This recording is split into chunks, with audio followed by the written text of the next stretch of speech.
गुरु वशिष्ठ ने भरत को बहुत प्रकार से समझाया।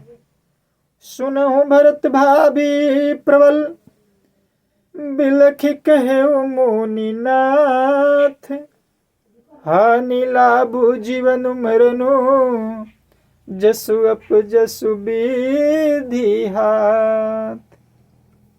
सुनहु भरत भाभी प्रबल, बिलखि कहे मुनिनाथ। हानि लाभ जीवन मरनु, जसु अप जसु विधि हाथ। मुनिनाथ ने विलख कर दुखी होकर कहा, हे भरत सुनो, भावी यानी होनहार बड़ी बलवान है। ये गुरु वशिष्ठ की कथन है। इसलिए कहते हैं न कि होनहार के सामने कुर्बान भी फेल हो जाते हैं। हानि लाभ जीवन मरण यश अपयश ये सब विधाता के हाथ। विधि के विधान जान, हानि लाभ सही। विधि के विधान जान, हानि लाभ सही। जेहि विधि रखी नाथ, ओहि विधि रहिए। विधि का विधान जान, हानि लाभ सही।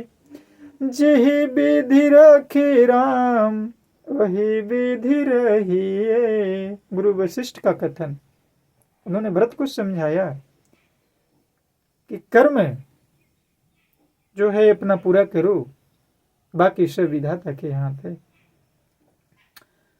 और ऐसा विचार कर किसे दोष दिया जाए, व्यर्थ किस पर क्रोध किया जाए। हे तात, मन में विचार करो। राजा दशरथ सोच करने योग्य नहीं। वो चक्रवर्ती सम्राट है, धर्म के धुरंधर है, वो नीति को जानते हैं। सोच तो उस ब्राह्मण का करना चाहिए जो वेद नहीं जानता है और अपने आप को ब्राह्मण कहता है। जो ब्रह्म नहीं जानता है और अपने आप को ब्राह्मण कहता है, वो शोचनीय है। और वैसा ब्राह्मण जो अपने आप को वेद विहीन ब्राह्मण समझता है, अपना धर्म छोड़कर विषय भोग में ही लीन रहता है। और उस राजा का सोच करना चाहिए जो नीति नहीं जानता है और जिसको प्रजा प्राणों के समान प्यारी नहीं है। लेकिन राजा दशरथ नीति के निपुण थे, नीति में प्रगाढ़ थे। उनकी प्रजा प्राणों के समान प्रिय। ये राजा दशरथ सोच करने योग्य नहीं है। इसलिए भरत उठो और अपने आगे के कर्म को करते जाओ। ये वशिष्ठ का कथन।